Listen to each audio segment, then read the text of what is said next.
Kita melanjutkan tema Injil dan penggembalaan jiwa kita dengan tema khusus untuk kebaktian ini adalah kesadaran akan anugerah Tuhan. Mari kita membaca Matius 2 ayat yang ke-16 sampai 18. Matius pasal yang kedua ayat 16 sampai 18. Saya membacakan bagi saudara sekalian. Ketika Herodes tahu bahwa ia telah diperdayakan oleh orang-orang Majus itu, ia sangat marah. Lalu ia menyuruh membunuh semua anak di Betlehem dan sekitarnya, yaitu anak-anak yang berumur 2 tahun ke bawah, sesuai dengan waktu yang dapat diketahuinya dari orang-orang Majus itu. Dengan demikian, genaplah firman yang disampaikan oleh Nabi Yeremia. Terdengar suara di Rama, tangis dan ratap yang amat sedih. Rahel menangisi anak-anaknya dan ia tidak mau dihibur, sebab mereka tidak ada lagi.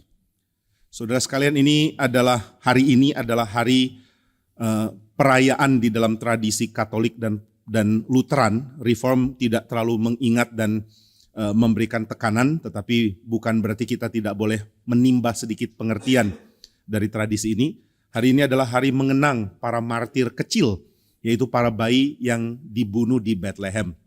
Mulai dari tradisi Katolik, lalu dilanjutkan oleh Lutheran, percaya bahwa martir pertama di dalam kekristenan adalah para bayi dan anak-anak berumur 2 tahun ke bawah di Bethlehem. Itu sebabnya di tanggal 28 Desember diberikan hari yang untuk memperingati keadaan bayi-bayi ini dimatikan oleh tangan Herodes. Sebelum kita mendengarkan firman, kita akan sama-sama berdoa. Mari kita berdoa. Bapa di surga, kami bersyukur karena Tuhan adalah Allah kami. Dan Allah kami adalah Allah yang memberi anugerah kepada kami. Biarlah kami menyadari anugerah yang Tuhan berikan ini, sehingga kami memilih hidup dan bukan membiarkan kematian menguasai kami. Kiranya Tuhan rela tolong kami. Di dalam nama Tuhan Yesus kami berdoa. Amin. Saudara sekalian, di dalam Kitab Ulangan pasal yang ke-30, Musa berbicara tentang pilihan. Dia mengatakan, saya menghadapkan kepadamu pilihan. Engkau punya anugerah besar karena Tuhan memberikan firman kepadamu. Firman itu tidak di langit tempatnya, sehingga engkau harus pergi ke surga untuk dapatkan itu. Firman itu juga bukan di dunia orang mati, sehingga engkau harus terjun ke bawah lalu mendapatkan hikmat dari firman itu. Di manakah firman hidup itu? Musa mengatakan firman itu ada di dekat kamu. Firman itu ada di dalam hati kamu. Inilah firman yang kuhadapkan, yaitu Taurat, yaitu perkataan dari Tuhan sendiri. Maka Musa mengatakan, kamu dapat anugerah besar, yaitu firman Tuhan ada di tengah-tengah kamu. Maka dengan anugerah Tuhan, pilihlah hidup, jangan pilih mati. Pilihlah berkat, jangan pilih kutuk. Maka Musa mengatakan, saya hadapkan 2 jalan, tidak ada jalan tengah. Engkau pilih satu dan engkau akan abaikan yang lain. Engkau pilih yang lain, engkau tidak akan memperoleh yang satu itu. Pilihlah saat ini, engkau mau ikut berkat atau kutuk. Engkau mau ikut jalan yang menuju kepada hidup atau jalan yang menuju pada kematian.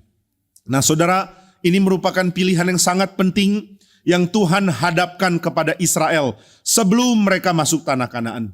Mereka sudah dibentuk oleh Tuhan di padang gurun dan sekarang mereka akan menerima janji Tuhan. Dan Tuhan mengatakan, pilihlah saat ini. Saudara, Tuhan selalu memberikan pilihan ini kepada setiap orang yang mau ikut Dia.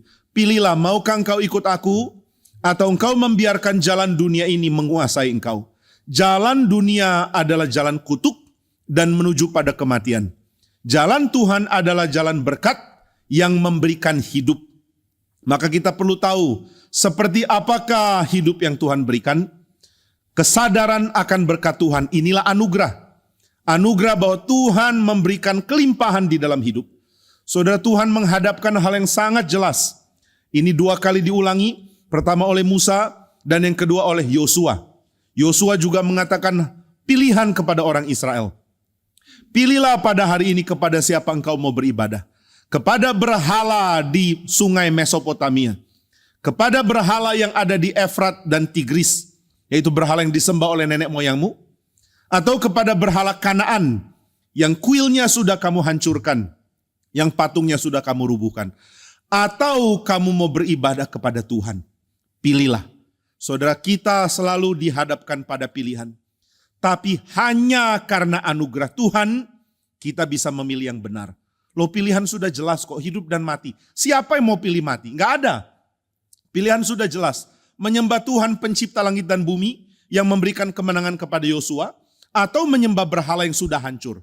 Pilihan kan jelas. Tapi heran, manusia selalu ambil pilihan yang salah, kecuali anugerah Tuhan tiba pada mereka. Sepanjang hidup kita mengambil banyak keputusan bodoh. Keputusan keuangan yang bodoh. Keputusan mengambil jalan yang bodoh. Keputusan mengambil pekerjaan yang bodoh. Keputusan untuk melakukan tindakan yang bodoh. Semua itu kebanyakan kita sudah tahu bahwa itu adalah hal bodoh. Kalau sudah tahu bodoh, kenapa tetap dijalankan? Karena ada hati yang dikuasai dosa, yang cemar, yang dirusak oleh hawa nafsu, yang dirasionalisasikan oleh pikiran, sehingga kita mengambil jalan yang salah itu. Tapi saudara, Tuhan menghadapkan, pilihlah saat ini jalan hidup atau jalan mati. Nah saudara, pilihan Tuhan berikan. Sekarang saya ingin memberitakan selimpah apakah pilihan hidup itu. Supaya kita terus diberikan anugerah, diberikan kesadaran. Jangan salah ambil keputusan di dalam hidup. Di dalam persekutuan doa saya mengutip perkataan dari seorang yang dihukum karena iman Kristennya.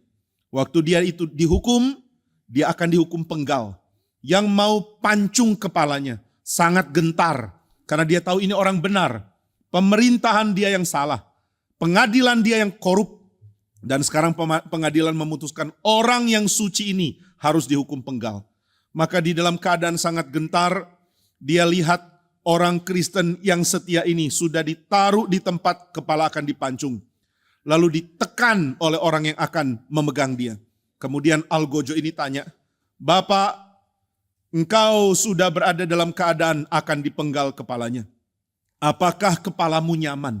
Biar kenyamanan kepalamu menjadi penghiburan terakhir sebelum aku melaksanakan tugas yang diberikan oleh pengadilan untuk memancung kepalamu."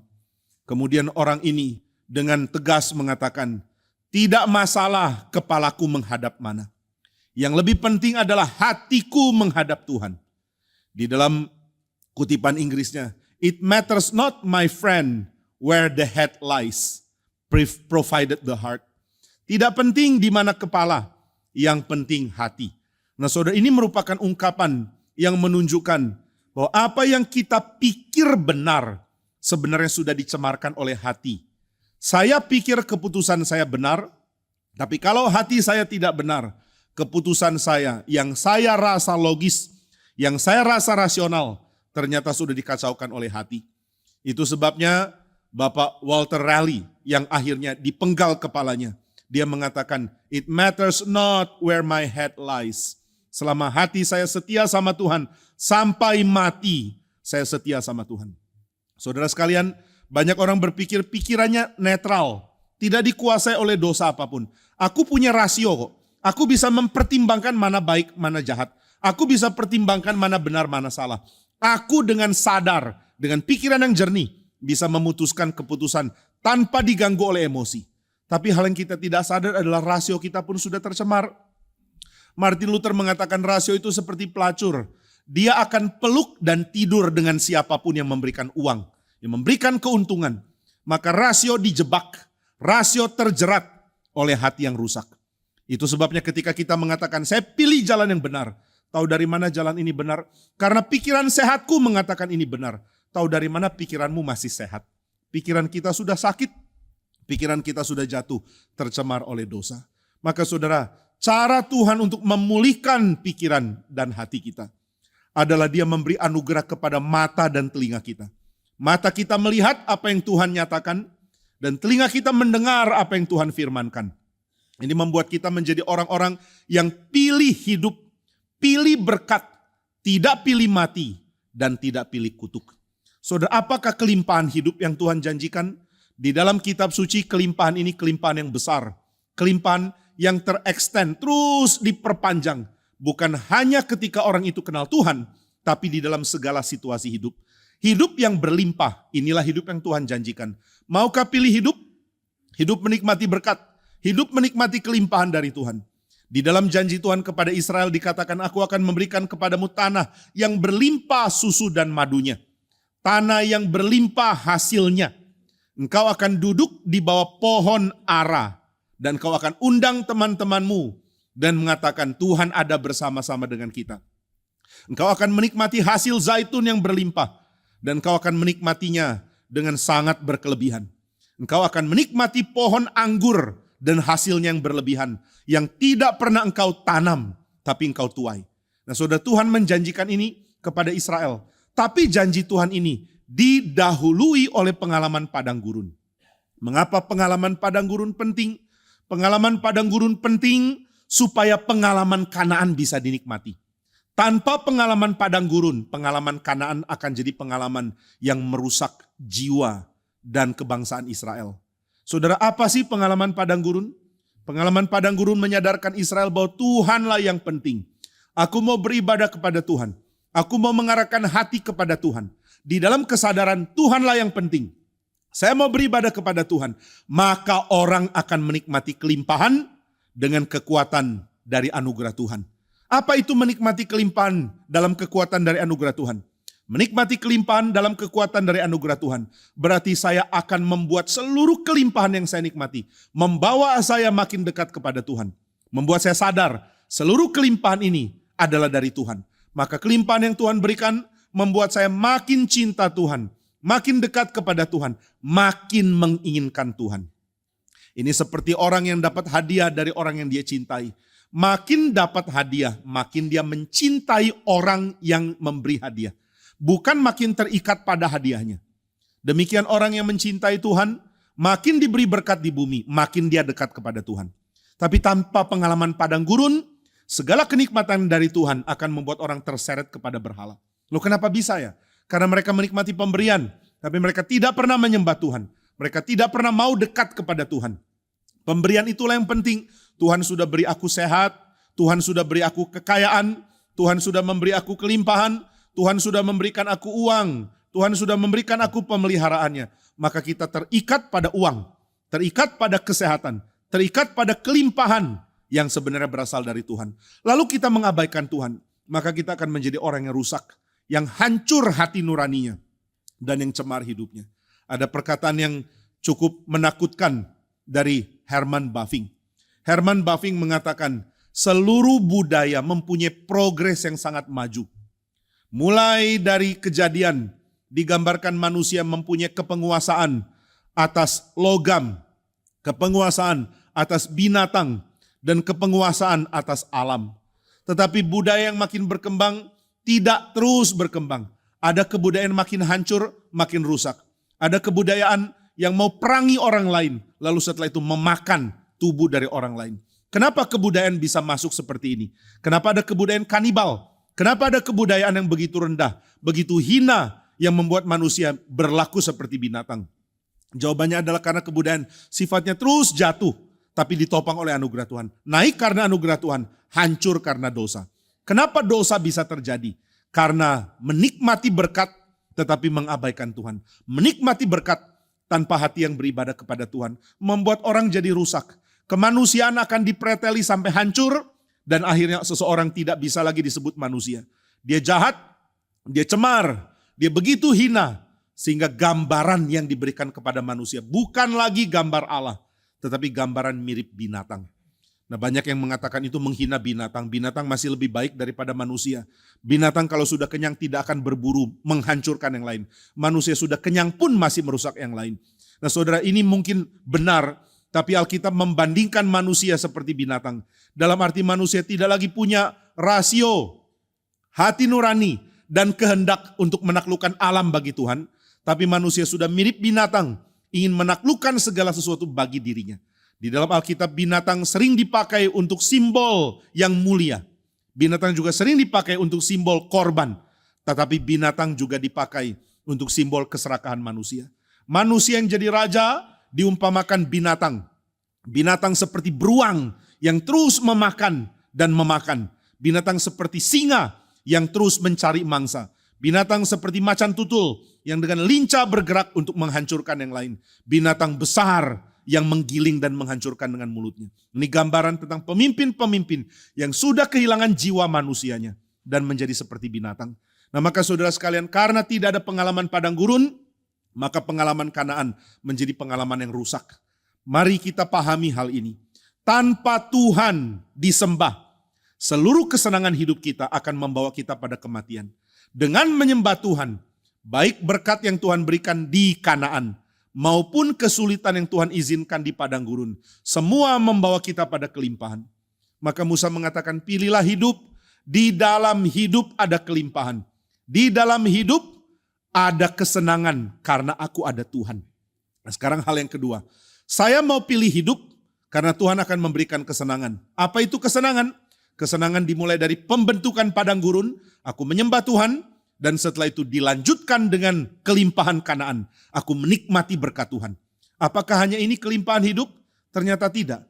Kelimpahan hidup yang paling utama bukan pengalaman padang gurun saja, dan juga bukan pengalaman berkat di Kanaan. Tapi kelimpahan hidup yang paling besar adalah bisa datang kepada Tuhan, bisa bersyukur kepada Dia, dan yang utama bisa meratap, menangis, dan memohon kepada Dia. Saudara, orang yang pernah merasakan putus asa, tidak tahu ada jalan keluar apa yang bisa dicari, lalu berseru pada Tuhan dan Tuhan memberikan kelegaan, orang ini akan sangat bahagia. Kenapa bahagia? Karena dia tahu hidup adalah bisa berseru kepada Tuhan. Hidup adalah ada Tuhan yang beri telinga untuk doa-doa saya. Orang yang menikmati Tuhan dengan cara seperti ini, dia sedang menikmati berkat. Dia sedang menikmati hidup. Maka Musa katakan, pilihlah hidup. Apa itu hidup? Hidup berarti saya dibentuk oleh Tuhan di padang gurun. Saya menikmati kelimpahan Kanaan setelah dibentuk di padang gurun. Apa itu hidup? Hidup itu berarti saya bisa berseru kepada Tuhan. Aku bisa menyatakan, oh Tuhan, tolonglah saya. Oh Tuhan, saya berada dalam kondisi yang sangat rusak dan hancur. Di dalam kitab Keluaran, Tuhan mendengar seruan orang Israel. Orang Israel meratap karena orang-orang Mesir menindas mereka dengan sangat keras. Saudara, tidak ada kitab suci dari agama manapun yang memberikan penekanan pada pembebasan para budak selain Alkitab orang Kristen. Kalau saudara mengatakan semua agama sama, nggak bisa. Tidak mungkin kekristenan sama dengan agama manapun. Tidak ada agama memperhatikan para budak. Saudara, agama Hindu mempunyai tradisi kasta yang sangat kuat.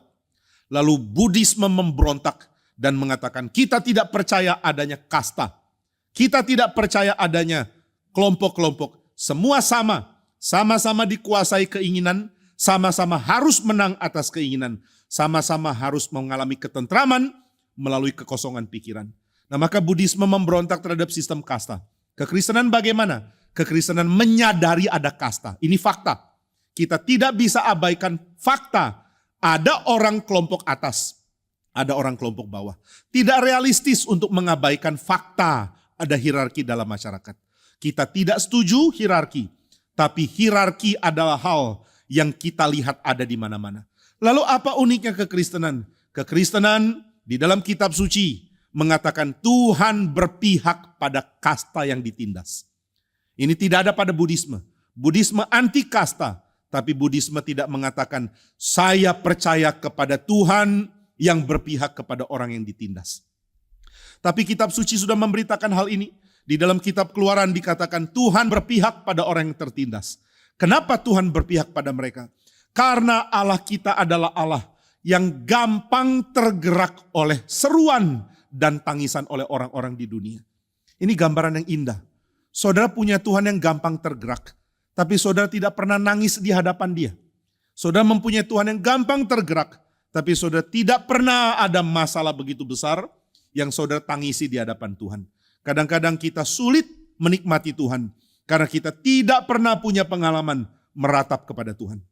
Saudara, orang-orang Israel menangis, mereka tertindas, mereka dihancurkan oleh Firaun, oleh Mesir, dipaksa kerja. Dan mereka mengatakan, Tuhan kami tidak bisa hidup seperti ini terus. Padahal mereka adalah bangsa yang sangat berjasa. Di dalam kitab Kejadian digambarkan Mesir, bahkan seluruh dunia beradab pada waktu itu, akan hancur oleh kelaparan besar. Jika bukan karena jasa seorang bernama Yusuf. Orang yang hebat, orang yang melihat ke depan akan terjadi apa?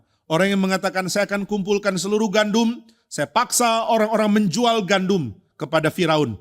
Lalu saya akan timbun semuanya menjadi persediaan makanan bagi seluruh bangsa yang beradab. Saudara, siapa yang lebih berjasa dari Yusuf? Kalau bukan karena Yusuf, semua sudah mati karena kelaparan. Namun karena Yusuf punya berkat, punya anugerah hikmat dari Tuhan, maka dia dipakai Tuhan untuk memelihara kehidupan banyak bangsa. Ini jasa besar sekali. Lalu bagaimana Yusuf pelihara kehidupan banyak bangsa? Melalui Mesir. Melalui Mesir bangsa-bangsa dapat berkat. Saudara, ini seperti permainan karikatural dari janji Tuhan kepada Abraham. Tuhan mengatakan, Abraham, saya akan membuat engkau besar. Saya akan membuat engkau banyak keturunan. Dan dari keturunanmu bangsa-bangsa akan dapat berkat.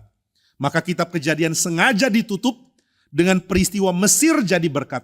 Supaya orang tahu kitab Kejadian tidak boleh selesai. Harus dilanjutkan dengan kitab yang lain. Maka ada kitab yang kedua, yaitu kitab namanya kitab Nama. Ini namanya kitab Keluaran. Kitab Keluaran dalam bahasa Ibrani adalah Shemot. Diambil dari kata Ve'ele Shemot. Dan inilah nama-nama. These are the names. Nah, orang-orang Israel kalau lihat 5 kitab pertama Musa, mereka pilih kata yang paling berkesan di dalam kalimat pertama untuk jadi nama kitab. Bereshit itu nama kitab untuk Kejadian. Shemot untuk kitab Keluaran. Inilah nama-nama orang-orang Israel. Kenapa mesti ada kitab Keluaran? Karena janji Tuhan kepada Abraham tidak pernah mengatakan dari bangsa kafir aku akan berkati bangsa-bangsa lain. Tapi di dalam kitab Kejadian ditutup dengan Mesir jadi berkat bagi bangsa lain. Tapi kalau kita selidiki siapa paling berjasa sehingga Mesir bisa jadi berkat bagi bangsa lain? Ternyata Yusuf. Yusuf keturunan Abraham, dia jadi berkat di Mesir dan karena itu Mesir jadi berkat bagi bangsa lain.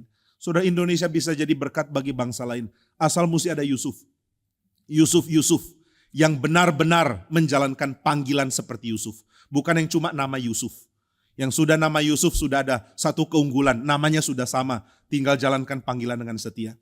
Tapi yang bukan nama Yusuf tetap bisa seperti Yusuf. Sudah mulai pelihara hidup yang suci. Sudah mulai pelihara tangan yang bersih. Tidak menindas orang. Hati yang bersih.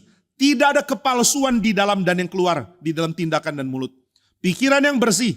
Tidak dikacaukan oleh hawa nafsu. Dan tindakan yang bersih. Tidak sama dengan dunia. Kalau saudara menjaga kehidupan bersih. Tuhan tidak mungkin tidak pakai saudara. Siapa yang mau dipakai Tuhan, peliharalah kehidupan yang bersih. Tapi siapa yang mau abaikan dipakai Tuhan. Silakan hidup sembarangan. Dan Tuhan akan buang kita. Nah, orang-orang yang pelihara hidup bersih tidak mungkin tidak dipakai. Yusuf pelihara hidup bersih. Di tempat di mana dia jadi budak, dia setia menjalankan pekerjaannya. Di tempat dia digoda oleh istri Potifar, dia tidak jatuh dalam godaan ini. Di tempat di mana dia menjadi tahanan, dia tetap setia memelihara kesuciannya. Maka saudara sekalian, Yusuf jadi berkat bagi Mesir. Apakah Yusuf orang yang suci terus? Alkitab mengatakan dia suci secara moral, tapi dia sangat korup secara kedudukan. Loh, kenapa korup? Karena dia menjadi bagian dari Mesir. Ini sesuatu yang membuat nama Yusuf tidak ada di dalam warisan dari Yakub. Yakub memberkati Efraim dan Manasye, bukan memberkati Yusuf. Ini sesuatu yang harus dibayar oleh Yusuf. Dia bukan lagi orang yang dianggap suci di dalam hal tradisi, meskipun secara moral dia tidak menyalahi hati Tuhan di dalam tindakannya. Nah, maka saudara sekalian, Mesir jadi berkat bagi bangsa-bangsa lain. Tetapi setelah itu muncul generasi yang sudah tidak ingat jasa dari sejarah. Orang kalau lupa sejarah akan bertindak tidak adil. Akan menindas kelompok yang sudah punya berkat begitu besar. Nah, maka Israel ditindas, dijadikan budak, dihancurkan di dalam keadaan struktur masyarakat yang sangat tidak adil. Lalu mereka mau teriak ke siapa? Mereka tidak tahu harus teriak ke siapa, tapi saya percaya ada orang-orang saleh di tengah-tengah Israel yang berseru kepada Tuhan. Apakah seluruh Israel berseru kepada Tuhan? Tidak. Hanya sebagian yang memelihara hati mau punya Tuhan yang sejati. Mereka mengatakan, kalau aku kenal Tuhan, maka aku boleh berseru kepada Dia. Karena inilah keunikan Tuhanku, berhala-berhala punya telinga, tapi tidak bisa mendengar doa. Punya mata, tapi tidak bisa lihat air mata umatnya. Punya mulut, tapi tidak bisa mengatakan kalimat menghibur umatnya. Punya tangan dan kaki, tapi tidak bisa bertindak demi umatnya. Tidak demikian dengan Allah. Allah adalah pencipta telinga, pencipta mata, pencipta mulut, pencipta tangan, pencipta kaki. maka dia tidak kurang untuk mendengar doa umatnya. Dia tidak mungkin tidak melihat air mata umatnya. Dia tidak mungkin tidak berkata-kata menghibur umatnya. Dan dia tidak mungkin tidak bertindak untuk membela umatnya. Tetapi umatnya harus berseru kepada dia. Berseru dan mengatakan, Tuhan, kami menantikan pertolongan-Mu. Kami menantikan Engkau menjawab doa-doa kami. Maka saudara, keunggulan hidup yang Tuhan berikan adalah bisa berseru kepada Tuhan. Menangis dan mengatakan, Tuhan, tolong dengarlah doa-doa saya. Nah saudara sekalian, inilah yang kita lihat di dalam tradisi perjanjian lama. Sekarang saya mau lanjutkan khotbah ini dengan mengaitkan tradisi ini dengan tradisi gereja. Tradisi apakah?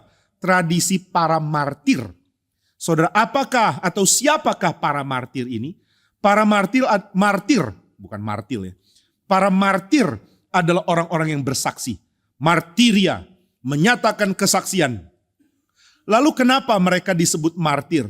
Karena waktu mereka menyatakan kesaksian, banyak orang marah karena kesaksian mereka. Kamu bilang apa? Yesus Tuhan? Gak bisa. Kaisar itu Tuhan. Kyrios adalah kaisar. Soter adalah kaisar. Jangan berani sebut ada orang lain sebagai Kyrios atau Soter. Lalu ketika mereka mengatakan Yesus adalah Tuhan, dia adalah Kristus yang diurapi. Orang Israel yang marah. Apa kamu bilang? Kamu bilang Kyrios itu adalah Yesus. Kami tidak mau bilang Kaisar adalah Kyrios. Karena hanya Tuhan Abraham, Ishak dan Yakub. Dialah Kyrios. Gak ada yang lain. Dan sekarang kamu bilang Yesus yang disalib itu Kyrios. Kami akan aniaya kamu. Maka orang Israel menganiaya orang Kristen. Orang Romawi menganiaya orang Kristen. Dan banyak dari mereka yang dibunuh karena kesaksian itu. Maka mereka yang dibunuh karena bersaksi, mereka yang disebut sebagai martir. Nah di dalam tradisi martir dari gereja mula-mula, ada beberapa urutan. Yang mati karena kesaksian disebut martir. Yang menderita cacat karena dianiaya oleh karena kesaksiannya, ini disebut sebagai confessor. Ada seorang bernama Maximus the Confessor. Dia membela pengertian bahwa Kristus punya dua kehendak. Loh kenapa Kristus punya dua kehendak? Karena Kristus punya dua natur. Dia Allah sejati dan manusia sejati. Maka dia harusnya punya dua kehendak. Kehendak ilahi dan kehendak manusiawi. Karena kehendak adalah atribut dari natur. Maka Allah punya kehendak. Manusia juga punya kehendak. Kristus punya dua kehendak. Waktu itu gereja marah sama dia. Gak bisa bilang Kristus punya dua kehendak. Satu kehendak. Akhirnya dia ditangkap disuruh mengubah pengajarannya. Dia gak mau. Karena dia mengatakan, saya ubah pengajaran saya, berarti saya mengubah konsili Kalsedon.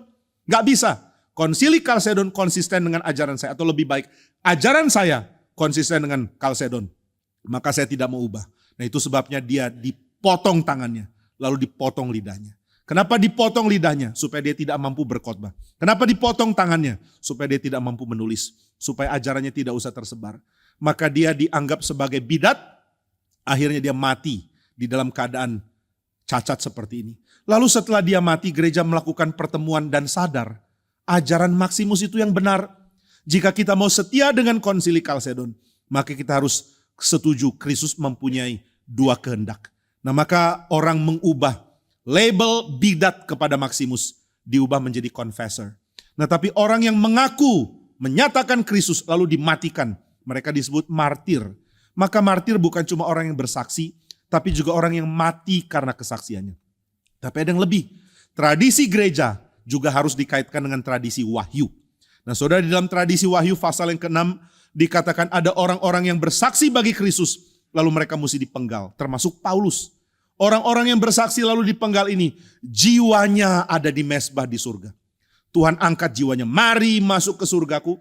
Lalu jiwa mereka ada di surga. Saudara tahu apa yang dilakukan di surga? Banyak orang pikirannya sudah kacau, salah ngerti surga dengan Elysium. Elysium tradisi Romawi ya. Apa yang ada di Elysium? Oh di Elysium ada anggur, ada pesta, ada kesenangan, pokoknya senang-senang. Yang lebih kacau kalau sudah dikacaukan dengan ajaran kacau. Yang mengatakan surga adalah tempat di mana hawa nafsu seksual sekarang terbuka lebar. Kalau di sini nggak laku, di sana ada 70 bidadari. Ini ajaran kacau.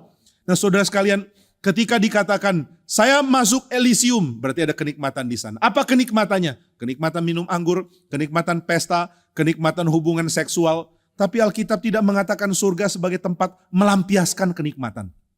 Bukankah di surga ada kesenangan yang berlimpah-limpah? Kesenangan karena melihat Tuhan yang benar, Tuhan yang sejati, Tuhan akan menang di bumi. Itu yang jadi kesenangan di surga. Tapi di surga orang bukan cuma pesta. Orang hobi banget pesta ya. Bahkan pernikahan pun yang diutamakan pesta. Nah, harap saudara tidak demikian. Pernikahan yang diutamakan adalah kebaktian di gereja, bukan pesta. Pesta tidak penting, boleh ada, boleh tidak. Pesta tidak jadi syarat untuk orang menikah. Yang menghargai pemberkatan lebih daripada pesta, ini orang saleh, keluarganya akan diberkati Tuhan. Yang tidak pedulikan kebaktian, cuma pedulikan pesta, ini orang yang tidak baik. Sulit kalau tidak bertobat, keluarganya akan diberkati. Nah, maka saudara sekalian, kalau pikir pesta, kita sulit mengerti. Kenapa orang-orang yang dipenggal demi kesaksian Kristus, jiwanya ada di sorga, di mesbah, lalu mereka berdoa. Di sorga kok berdoa? Karena berdoa itu nikmat. Saudara nggak ngerti berdoa itu nikmat? Kalau saudara mengerti, saudara 6:30 hari Sabtu ada di sini. Kenapa engkau tidak ada di sini hari Sabtu 6:30? Karena engkau masih sangat duniawi. Kau belum Kristen. Kau tidak mengerti indahnya doa. Saya beritahu saudara ya, yang tidak mau datang hari Sabtu 6:30 untuk berdoa, saya pertanyakan kekristenanmu. Jika engkau sungguh-sungguh Kristen, berdoalah bersama dengan umat Tuhan di sini. Karena berdoa itu adalah kenikmatan yang Tuhan izinkan ada di sorga. Jika engkau berdoa pun tidak cocok, maka sorga tidak cocok untuk engkau. Karena di sorga adanya persekutuan doa. Martir yang dipenggal di bumi, di sorga doa. Saudara bilang di bumi saya gak suka doa, berarti saudara cocoknya di neraka. Ya gak tahu ya, mungkin saudara cocok disiksa selama-lamanya ya, silakan. Tapi di sorga adanya doa. Belajarlah berdoa di sini. Yang malas berdoa, bertobatlah kamu. Tahun ini hari Minggu terakhir, minggu depan sudah tahun yang baru. Saya sangat-sangat berharap kepada saudara. Rajin berdoa, jangan malas. Nah, martir yang sudah dipenggal, jiwanya ada di mesbah Tuhan di sorga. Apa yang mereka lakukan di sorga? Mereka berdoa. Oh Tuhan penguasa yang adil, sampai berapa lama engkau membiarkan darah kami tidak terbalaskan? Tuhan dengarlah doa kami. Orang mati kok berdoa? Nah, ini ada di dalam kitab suci. Karena hidup yang limpah adalah hidup yang bisa berdoa kepada Tuhan. Tuhan mengekstennya. Bukan cuma waktu hidup engkau bisa berseru kepadaku. Waktu mati pun engkau bisa berseru kepadaku. Nah, ini pertama kali bukan di dalam kitab Wahyu. Ini pertama kali digambarkan di dalam kitab Yeremia pasal yang ke-31. Inilah kitab yang dikutip oleh Matius 1. Ketika dikatakan ada pembunuhan bayi di Bethlehem. Dan Matius mengatakan ini terjadi supaya genaplah perkataan kitab suci. Apa yang dikatakan kitab suci? Terdengar suara di Rama. Tangis dan ratap yang amat sedih. Rahel menangisi anak-anaknya. Dan ia tidak mau dihibur. Sebab mereka tidak ada lagi. Rahel mati di tempat dekat Bethlehem. Jalan menuju Bethlehem. Rahel mati di dalam Yeremia 31. Menjadi ratapan. Menjadi orang yang meratap. Meratap kok di kuburan. Nah, ini uniknya. Orang meratap di bumi, Israel meratap di Mesir. Tapi Rahel adalah orang yang meratap di kuburannya. Kenapa ada orang bisa meratap di kuburan? Nah, saudara, Yeremia 31 adalah berita tentang Injil. Tuhan mengatakan, saya akan pulihkan Efraim. Efraim, anak apakah kamu? Sebab saya sudah mengusir kamu. Saya sudah hukum kamu. Tapi hati saya merindukan kamu. Saya ingin pulihkan kamu. Maka Tuhan menjanjikan, saya mau pulihkan kamu, saya mau kumpulkan kamu kembali, saya mau jadikan kamu milik saya lagi. Kenapa Tuhan mau jadikan Efraim dan juga seluruh Israel milik dia lagi? Karena Tuhan sedih melihat ratapan dan tangis Israel. Nah saudara, kalau umat Tuhan dihancurkan, siapa yang menangis? Kalau Israel dihancurkan, siapa yang menangis? Israel. Israel dipersonifikasi sebagai seorang ibu. Israel menangisi anak-anak yang sudah mati. Nah, ini hal yang indah ya. Israel menangis. Tapi siapa boleh mewakili Israel? Di dalam kitab suci Israel secara unik seringkali diwakili oleh perempuan, bukan laki-laki. Israel adalah nama Yakub, tapi tidak dikatakan aku mendengar Yakub menangis, maka aku mau panggil anak-anak yang sudah dibuang kembali karena dengar tangisan Yakub. Enggak, Yakub nangis, Tuhan enggak dengar. Nah, bukan berarti Yakub nangis enggak didengar ya, tapi tidak dijadikan pola untuk pemulihan Israel. Kenapa Rahel menangis dijadikan pola? Saudara, karena Rahel adalah seorang yang karena melahirkan anak sangat sulit waktu dia melahirkan Benyamin. Begitu sulit sehingga akhirnya dia mati. Lalu ketika dia mati, Yakub menangisi dia. Nah, ini unik sekali. Israel nangis karena Rahel mati. Sekarang Rahel nangis karena Israel mati. Ini Yeremia. Israel, di mana kamu? Sudah mati. Kenapa mati? Sudah diusir oleh Tuhan. Lalu siapa yang tidak rela Israel diusir? Israel diusir. Yang tidak rela itu Rahel. Rahel menangis. Dia tangisi Israel. Mengatakan, oh Tuhan, kasihani bangsa ini. Lalu tangisannya didengar oleh Tuhan. Saudara sekalian, inilah gambaran yang indah tentang martir. Meskipun Rahel bukan martir ya, dia bukan mati karena bersaksi. Tetapi dia berdoa dan doanya didengar Tuhan di dalam kuburan. Dari kubur dipanjatkan doa. Di dalam kitab suci, terutama perjanjian lama, kuburan adalah tempat yang sangat dinajiskan. Terpisah dari hidup. Maka kalau ada pilihan, mau hidup atau mati? Hidup akan digambarkan dengan pesta, sedangkan mati akan digambarkan dengan kubur. Kuburan dan pesta pora. Mana lebih baik? Harusnya lebih baik pesta. Pesta melambangkan kehadiran Tuhan. Pesta melambangkan berkat Tuhan. Sedangkan kuburan melambangkan maut dan kematian. Tapi heran, Tuhan mulai mengadakan keadaan yang paradoks. Mati menjadi hidup, hidup menjadi mati. Di dalam kitab Pengkhotbah ada perkataan hikmat yang sangat aneh. Mana lebih baik? Pergi ke pesta nikah atau pergi ke kedukaan? Lebih baik pergi ke kedukaan. Kenapa? Karena disitulah semua orang akan berakhir. Nah saudara, kalau kita tahu pola pikir Israel, perkataan Pengkhotbah ini sangat kontroversial. Mana lebih penting? Pesta nikah atau kedukaan? Wah, ini jadi satu dorongan untuk pengurus kalau ada hari yang sama. Ada kedukaan, ada pesta nikah. Yuk kita bagi. Sekelompok orang yang kafir pergi ke pesta nikah. Sekelompok orang yang suci pergi ke kedukaan. Tapi kenapa kedukaan begitu penting? Karena justru kedukaan tadinya adalah simbol kematian. Simbol tiada hidup, simbol ketiadaan pengharapan. Tapi Yeremia 31 memberikan gambaran yang sangat indah. Injil begitu berkuasa. Sehingga dari dalam kuburan pun ada seruan yang menggerakkan Tuhan untuk memulihkan Israel. Orang mati berdoa dan Tuhan dengar. Orang dikubur berdoa kok Tuhan dengar. Di dalam gambaran dari budaya barat, kuburan selalu identik dengan hal yang mengerikan ya. Meskipun sebenarnya kekristenan tidak demikian. Kekristenan cukup dekat dengan kubur. Kubur Yesus yang kosong menjadi lambang kekristenan yang sangat penting. Kemudian tempat ibadah awal di katakum. Ini seringkali dilakukan di tempat kuburan bawah tanah. Orang Kristen beribadah di situ. Lalu di dalam tradisi Kristen, kuburan dan tempat ibadah gereja itu selalu menjadi hal yang dekat satu sama lain. Kecuali di GRII, kuburannya belum ada. Tapi kalau saudara bilang, kalau gitu kuburan di tempat parkiran aja, agak susah. Nanti saudara parkirnya jadi tambah rumit lagi di kemana. Nah saudara sekalian, dari kubur ada tangisan. Tangisan siapa? Tangisan Rahel. Lalu Tuhan dengar dan mengatakan, karena engkau menangis hai Rahel, saya mau pulihkan Israel. Saya mau kembalikan, saya mau ajak mereka untuk pulih. Wah, ini hal yang mengagumkan sekali. Tuhan mengizinkan doa Rahel dikabulkan. Lalu Tuhan pulihkan umatnya. Nah ini gambaran yang indah ya. Dari Yeremia 31. Kapan Injil akan diberlakukan? Ketika ada orang mati berdoa. Kapan Injil akan dinyatakan? Ketika ada orang di dalam kedukaannya berseru. Memohon belas kasihan kepada Tuhan. Nah inilah yang membuat gereja dari tradisi Katolik dan Lutheran. Mulai melihat Matius pasal yang kedua. Mereka mulai lihat ayat yang ke-16 sampai 18. Ketika Herodes tahu ia sudah diperdaya, marah. Dia mau bunuh raja yang baru lahir. Dia bunuh semua anak-anak 2 tahun ke bawah. Ini adalah keputusan sadis dari orang gila namanya Herodes Agung. Herodes Agung ini adalah orang yang begitu takut kalau kedudukannya dicopot. Saudara jangan jadi kayak Herodes Agung ya. Saudara sudah gak agung, bukan raja, tapi gaya sombongnya sama seperti Herodes. Ini kasihan sekali. Banyak orang berdosa di Alkitab adalah orang penting yang berdosa. Banyak kita ikuti dosa mereka, tapi kita bukan orang penting kayak mereka. Ini double kasihan. Nah maka saudara, Herodes raja jahat, dia disebut the great karena dia melakukan banyak hal besar termasuk pembangunan yang menerobos kebudayaan pada waktu itu.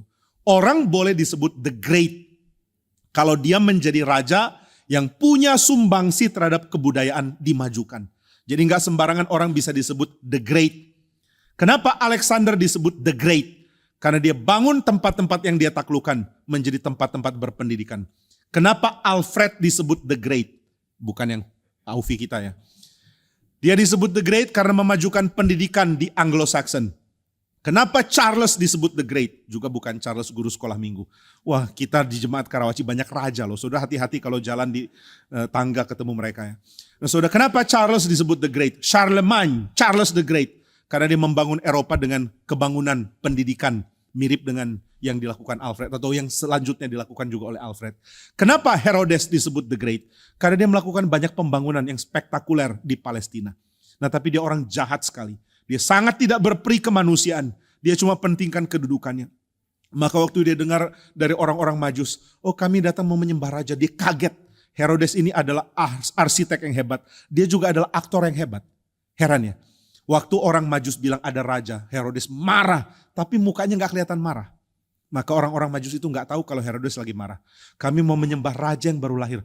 Ada raja baru lahir, tapi mukanya muka acting. Oh, senangnya. Kok kamu tahu dari mana? Ada bintangnya di langit. Oh, bintang di langit. Dia mulai takut, tapi mukanya gak kelihatan. Nah, orang jago acting. Ini harusnya ada di Hollywood dapat Oscar. Mungkin kalau ada pemberian Oscar harusnya Herodes dapat. And the Oscar goes to the best villain, Herod the Great. Dan Herod maju dan mengatakan terima kasih, saya akan bawa penghargaan ini ke neraka. Nah saudara, Herodes bisa acting bagus sekali. Ada raja lahir, ada lambangnya di sorga. Harusnya Herodes marah lalu berubah jadi takut. Tapi dia tidak menunjukkan muka marah, tidak menunjukkan muka takut, malah menunjukkan muka saleh. Ini yang paling menakutkannya. Orang yang bisa tunjukkan muka saleh. Saya sih kurang tahu muka saleh itu kayak apa ya.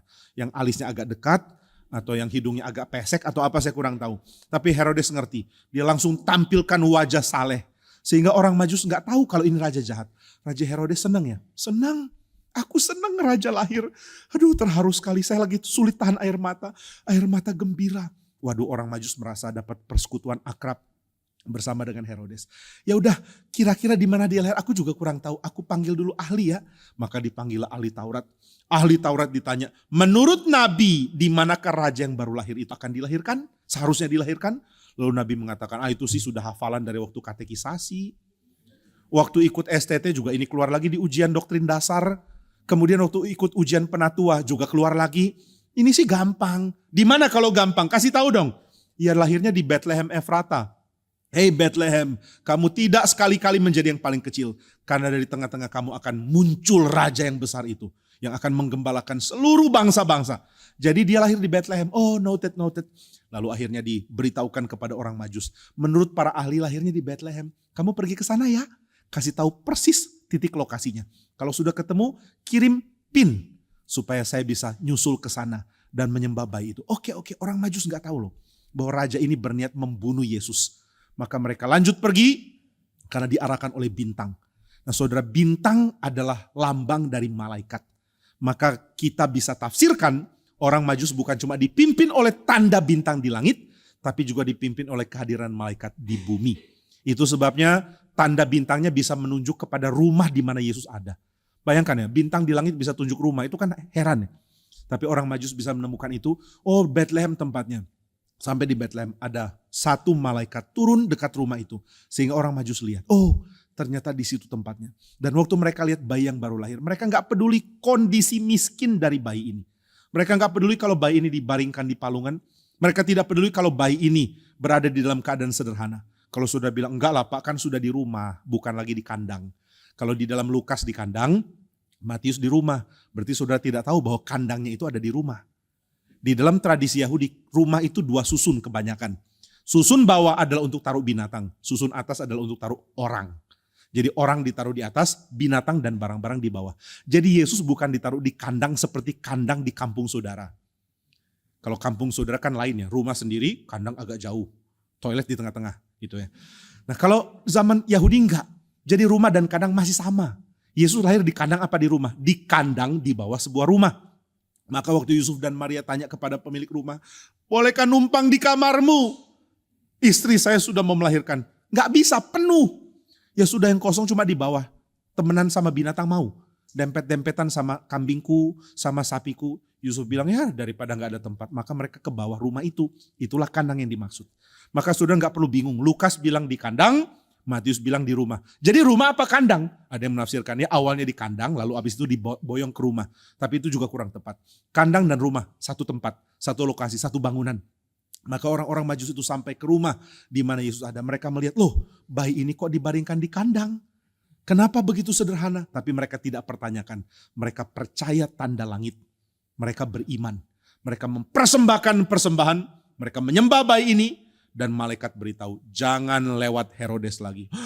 Orang baik teman baru kami itu, dia tidak baik. Mukanya baik, muka baik, hati busuk. Muka malaikat, hati iblis. Oh, mendingan kami muka iblis, hati malaikat. Nah, maka para malaikat, para majus akhirnya pilih jalan lain. Herodes tunggu-tunggu, mana nih orang-orang majus? Dia tanya, mana orang-orang majusnya? Sudah pergi Tuhan, sudah pulang. Enggak lewat sini? Enggak. Kalau begitu bayinya yang mana? Nah, dia aktingnya mulai luntur. Udah dapat Oscar, sekarang buruk aktingnya. Dia sudah gak bisa tahan, hatinya yang marah. Saya mau bunuh semua bayi di Bethlehem. Kenapa mesti dibunuh Tuhan? Karena salah satunya itu raja. Tapi Tuhan sudah beritahu lewat malaikat kepada Yusuf dan Maria, bawa bayi ini. Karena pemimpinmu orang gila yang mau bunuh bayi-bayi di Bethlehem. Akhirnya Maria bawa bayi Yesus pergi keluar. Lalu Herodes memutuskan bunuh semua bayi di Bethlehem. Nah, kalau saudara mengatakan ini historis atau enggak, kenapa enggak ada catatan historis tentang pembunuhan bayi-bayi? Saudara, pembunuhan tempat kecil seperti Bethlehem dengan bayi-bayinya dimatikan di situ, itu tidak bisa masuk ke dalam catatan sejarah karena dosa dan kejahatan Herodes sangat banyak. Banyak kejahatan dia enggak bisa dicatat karena kejahatan terlalu kecil, kurang spektakuler dibandingkan yang lain. Membunuh beberapa atau berapapun bayi yang ada di Bethlehem, itu tidak layak masuk catatan. Karena dianggap dosa kecil atau kejahatan yang tidak terlalu spektakuler. Nah, maka saudara sekalian, meskipun tidak ada catatan seperti ini dan banyak kegiatan Herodes yang kejam juga cuma dicatat oleh satu sumber. Jadi kalau ada orang mengatakan ini cuma Matius yang catat, ya sudah, memang banyak orang cuma dicatat oleh satu sumber kok. Saudara, kehidupan Julius Caesar, ya banyak sekali tindakan Julius Caesar itu dicatat oleh cuma satu sumber. Jadi kalau orang mengatakan saya nggak mau percaya historisitas pembunuhan bayi di Bethlehem, ya sudah, jangan percaya juga historisitas Julius Caesar. Mungkin yang nggak ada, mungkin dia cuma dilahirkan secara Caesar tapi nggak jadi Julius. Nah, maka saudara, kalau bilang ini tidak historis, loh, Matius mencatat, masa cuma Matius? Banyak sekali data sejarah itu cuma punya satu sumber dan kita terima. Dan kita nggak mau terima Alkitab, itu keterlaluan. Nah, maka saudara, pembunuhan bayi-bayi di Bethlehem terjadi dan setelah itu terdengar tangisan di Bethlehem. Tapi saudara, Tuhan mendengar tangisan itu seperti mendengar tangisan Rahel. Dan tradisi gereja Katolik dan Lutheran mengatakan bukan cuma tangisan Bethlehem dari ibu-ibu yang kehilangan bayi, tapi juga tangisan bayi yang sekarang jiwanya ada di surga. Waduh, ini sesuatu yang sangat sadis tapi diubah menjadi gambaran yang indah. Sudah bisa lihat lukisan-lukisan fine arts tentang Natal. Salah satunya adalah lukisan mengenai Maria menggendong bayi Yesus, dikelilingi banyak bayi. Nah, ini banyak bayinya dari mana? Inilah bayi-bayi yang dibunuh di Bethlehem. Mereka sudah mati, tapi mereka menjadi martir. Martir yang lakukan apa? Yang berteriak kepada Tuhan, Tuhan, lihat jahatnya Herodes. Lihat Israel ditindas. Sekarang yang jadi korban bukan cuma tentara, bukan cuma orang-orang zelot, bukan cuma para pemimpin agama, tapi bayi-bayi pun menjadi korban. Kami menjadi korban. Bayi yang sudah mati bisa berdoa. Nah, inilah yang dipercaya di dalam tradisi Katolik dan Lutheran. Meskipun tafsiran terhadap Matius tidak tentu harus diarahkan ke sana. Namun gambaran ini sangat indah untuk jadi satu perspektif. Apa sih yang terjadi di Bethlehem? Pembunuhan bayi-bayi. Apa yang dilakukan oleh para bayi ini? Mereka berseru kepada Tuhan di dalam tangisannya dan Tuhan mendengar. Nah, maka saudara sekalian, inilah hidup yang diperhadapkan kepada kita. Hidup di mana kita bisa berseru kepada Tuhan. Mari nikmati hidup seperti ini. Musa mengatakan, saya hadapkan kepadamu hidup dan mati. Pilihlah hidup. Apakah yang indah di dalam hidup? Yang indah di dalam hidup adalah kita bisa berseru kepada Tuhan. Mari kita minta anugerah. Tuhan, berikan kami anugerah untuk melihat keindahan hidup yang Tuhan berikan. Keindahan bisa berseru kepada Tuhan. Keindahan bisa menikmati Tuhan. Keindahan bisa dekat dengan Tuhan. Dan menikmati Tuhan mendengar doa kami. Maka saudara sekalian, Injil di dalam Yeremia 31 adalah Tuhan tergerak oleh karena doa orang mati. Injil Matius mengatakan ini terjadi, yaitu nangisnya orang-orang di Bethlehem untuk menggenapi Yeremia 31. Apa yang digenapi? Itu bahwa Tuhan memberikan Injilnya melalui gerakan hatinya oleh karena ada Rahel yang menangis. Tangisan Rahel tidak diabaikan oleh Tuhan meskipun dia panjatkan di dalam kuburan. Sekarang saudara dan saya bukan orang yang ada dalam kuburan. Tapi saudara dan saya meskipun nanti sudah ada dalam kuburan, tetap bisa berseru kepada Tuhan. Dan mari kita belajar berseru kepada Tuhan dari sekarang. Biarlah Injil membentuk kita, reshape our heart. Membentuk ulang hati kita. Dan kita menjadi orang-orang yang tahu betapa besar anugerah yang Tuhan berikan, kita bisa meratap kepada Dia. Saudara bisa melihat Tuhan bertindak oleh karena ratapan. Maukah saudara bangsa ini diberkati oleh Tuhan? Jika mau, mari mulai meratap untuk bangsa ini.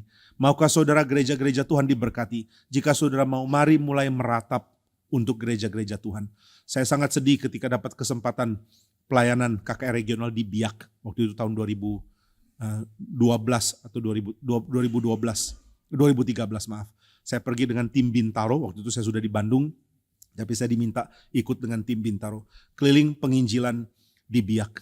Lalu saya masuk bikin satu seminar di sebuah gereja, dan di gereja itu kami ketemu dengan orang-orang yang sedang rapat di ruang konsistori. Jadi sebelum acara mulai kami ngobrol-ngobrol dengan beberapa pemimpin dari gereja di situ.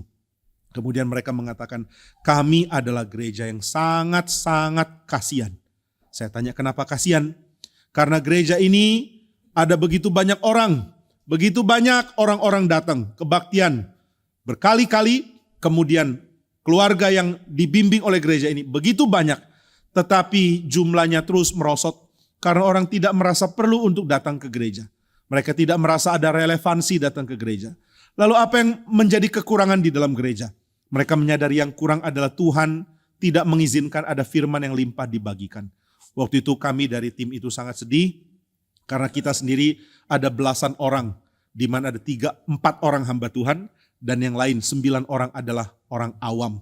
Nah waktu itu pemimpin dari gereja yang rapat di Dewan Konsistori lihat salah satu tim kami dan mengatakan, saya bersyukur ada rekan ini, seorang bapak. Dia mengatakan, saya ketemu bapak ini waktu pelayanan di sekolah, saya juga ada di situ. Saya pemimpin gereja, saya juga adalah orang yang ada di sekolah. Lalu saya dengar khotbahnya, saya mengatakan, Bapak pendeta khotbahnya sangat bagus. Andai khotbah Bapak bisa ada di gereja ini, banyak orang dapat berkat. Orang itu mengatakan, Pak, saya bukan pendeta. Orang itu tambah kaget lagi. Jadi yang bukan pendeta pun khotbahnya bisa bagus. Wah, ini membuat beban berat bagi yang pendeta ya. Yang bukan pendeta khotbahnya bagus, berarti yang pendeta super bagus. Dan kita pikir, ya semoga. Tapi yang membuat saya terharu adalah bahwa Tuhan memberkati dengan firman, dengan limpah kepada beberapa gereja. Tapi tidak semua. Ada gereja tidak dapat kelimpahan seperti ini. Lalu apa yang harus kita lakukan? Menjadi bangga karena ada persaingan bisnis antar gereja. Nah kalau gerejamu gak ada pengkhotbah bagus, puji Tuhan lah nanti jemaatmu pindah ke sini. Gak bisa begitu. Saudara punya jiwa yang sangat kerdil jika demikian. Lalu apa dong yang harusnya menjadi seruan kita? Kita berdoa kepada Tuhan, Tuhan kirimkan Injilmu kepada daerah ini. Tuhan sudah pernah kirim Injilmu, kirimkanlah lagi. Tuhan berbelas kasihanlah, berikan firman yang limpah. Mari belajar meratap karena inilah keindahan hidup di hadapan Tuhan.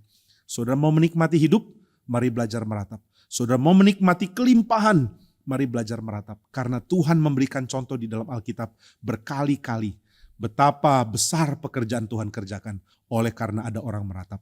Banyak orang mau jadi ujung tombak. Ujung tombak itu ngapain? Ya punya peran yang begitu besar. Bagaimana dengan ujung tombak dari pekerjaan Tuhan? Kita pikir ujung tombak dari pekerjaan Tuhan adalah para nabi yang memberikan firman. Ujung tombak dari pekerjaan Tuhan adalah Kristus. Dan Kristus dihadirkan, dinubuatkan, dijanjikan, dihadirkan, diangkat dan dijanjikan kedatangannya. Semua melalui ratapan. Tidak ada bagian di mana Kristus tidak mengadvance, melanjutkan pekerjaan dari rancangan Tuhan tanpa adanya ratapan. Maka saudara, dia dinubuatkan di dalam Yeremia melalui ratapan seorang yang sudah mati. Dia dihadirkan di tengah-tengah bumi melalui ratapan dari ibu-ibu yang bayinya mati dan melalui ratapan tangis bayi yang Tuhan juga dengar di dalam alam maut. Lalu dia dihadirkan di tengah dunia melalui ratapan dari orang-orang seperti Simeon dan Hana. Dia mati di kayu salib, menggerakkan orang-orang untuk meratap. Dia bangkit dan akhirnya naik ke surga, menggerakkan orang-orang untuk meratap untuk kehadirannya kali kedua. Menggenapkan rencana Tuhan. Mari pilihlah hidup. Mari nikmati anugerah. Anugerah membentuk kita menjadi orang-orang yang meratap kepada Tuhan. Kiranya saudara dan saya menjadi orang-orang yang sadar indahnya bisa meratap, indahnya bisa datang kepada Tuhan. Dan melihat dan menyadari betapa besar pekerjaan Tuhan dikerjakan setelah dia mendengar ratapan dari umatnya. Mari kita berdoa. Bapa di surga, ajar kami untuk memilih hidup Dan biarlah anugerah-Mu menyadarkan kepada kami betapa limpahnya hidup itu. Hidup yang boleh berseru kepada Tuhan. Hidup yang dapat menikmati Tuhan mendengarkan seruan kami. Bahkan setelah kami mati pun kami tetap hidup di hadapan Tuhan untuk berseru dan meratap kepada Tuhan. Terpujilah Engkau ya Tuhan, sebab Engkaulah Allah yang memberikan hidup demikian limpahnya kepada kami.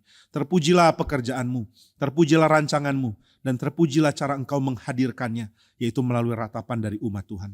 Pimpin kami menikmati anugerah ini, dan biarlah kami menikmati hari demi hari Tuhan terus bekerja, oleh karena kami terus menerus meratap kepadamu. Dengarlah permohonan kami, supaya kami menjadi kelompok yang terus mengingat Tuhan di dalam ratapan. Demikianlah kami dapat menikmati hidup di hadapan Tuhan.